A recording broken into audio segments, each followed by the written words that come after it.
Bapak, Ibu, dan teman-teman, berjumpa lagi dengan Vita. Pada kesempatan ini, Vita ingin berkisah tentang riwayat hidup Santo Carolus Borromeus. Silahkan mendengarkan. Santo Carolus Borromeus adalah seorang pemuda bangsawan yang hidup pada abad ke-16 di Milano, daerah Kekaisaran Romawi, Italia bagian utara. Carolus lahir pada tanggal 2 Oktober 1538 di Puri Arona, Milano, dari pasangan adipati Ghiberto Borromeus dan juga Margareta de Medici. Nama panggilan Carolus adalah Carlo. Hobi Carlo adalah bermain catur dan membaca. Bakatnya yang menonjol dalam bidang musik, khususnya dalam biola dan seruling. Carlo juga adalah seorang anak yang pendiam, tenang, cerdas, dan memiliki wawasan yang luas. Carlo adalah seorang yang berpikir dan bersikap kritis, serta memiliki konsentrasi yang tinggi.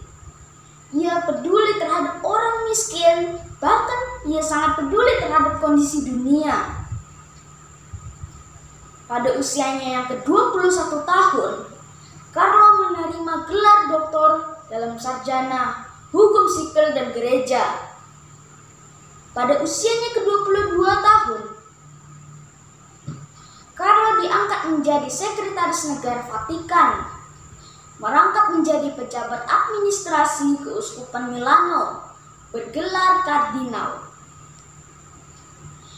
Pada tanggal 7 Desember 1563,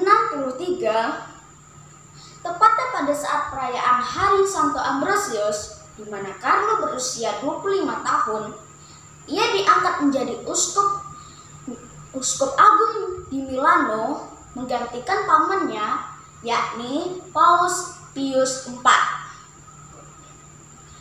Pada tahun 1576, pada saat musim panas, terjadi wabah sampar di Milano. Banyak korban jiwa akibat wabah ini. Sebagai uskup, Carlo tidak tinggal diam melihat penderitaan itu. Namun, ia mencari jalan keluarnya. Hal pertama yang dilakukan Carlo adalah dengan membangun tempat untuk menampung para korban dan juga merawat yang sakit. Meski dalam pengasingan, Carlo menyuruh untuk para umatnya banyak berdoa. Ia juga menyuruh banyak orang untuk membangun altar-altar di tempat yang strategis supaya semua orang dapat melaksanakan misa kudus melalui jendela-jendela rumah mereka. Carlo pun juga turut menjadi relawan, mengobati yang sakit dan tinggal di tengah-tengah penduduk yang terjangkit wabah sampar. Dan ia pun akhirnya terkena. Carlo mengajak para imam untuk terjun membantu mereka yang sakit. Carlo memberikan segala yang dia miliki demi pengadaan dapur umum yang bisa memberi makan 3.000 orang per hari. Ia juga membangun panti-panti asuhan untuk para anak-anak yang yatim piatu. Kepedulian Carlo terhadap generasi-generasi penerus itu sangat tampak ketika ia menggiatkan kembali sekolah minggu.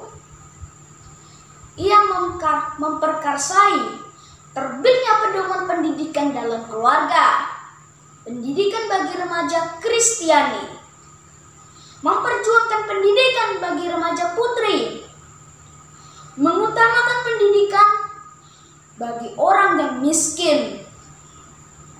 Ia juga menekankan perjuangan melawan ketiadaan hak bagi orang yang miskin. Ia juga membangun seminari untuk para pemuda sederhana dengan program khusus. Carlo juga seorang pendoa.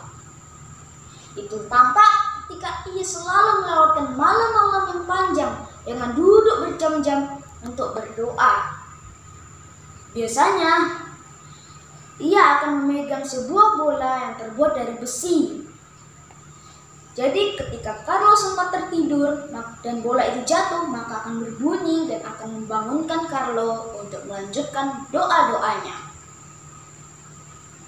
Dan pada tanggal 22 Oktober 1584, Carlo diserang demam yang cukup tinggi selama 2 hari.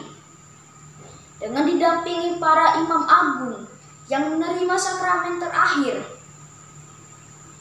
Di tempat ruangan kecil ia berbaring, dibacakanlah kisah sengsara Tuhan Yesus.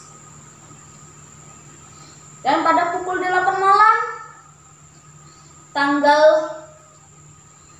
3 November 1584, Carlo akhirnya meninggal.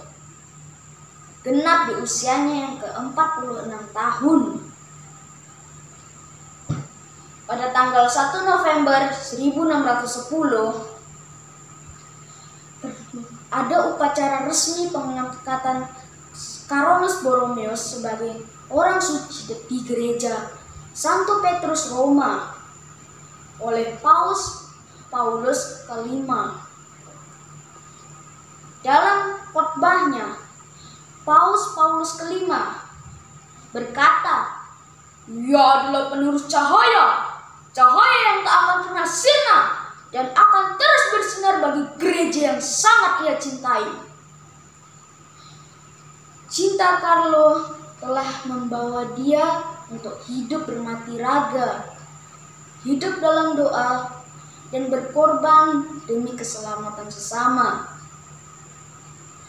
Ia menyerahkan seluruh hidupnya untuk mengabdi kepada Tuhan, agar lebih banyak jiwa yang diselamatkan karena belas kasih Tuhan. Santo Carolus Borromeus diperingati oleh gereja setiap tanggal 4 November.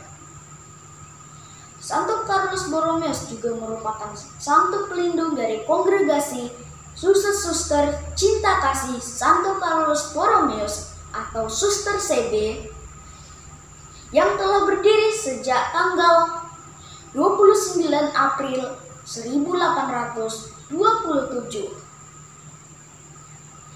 Dan demikianlah kisah riwayat hidup Santo Carolus Borromeus. Para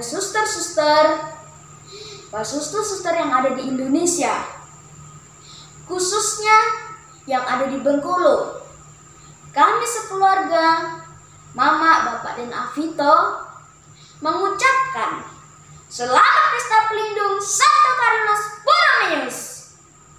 Terima kasih.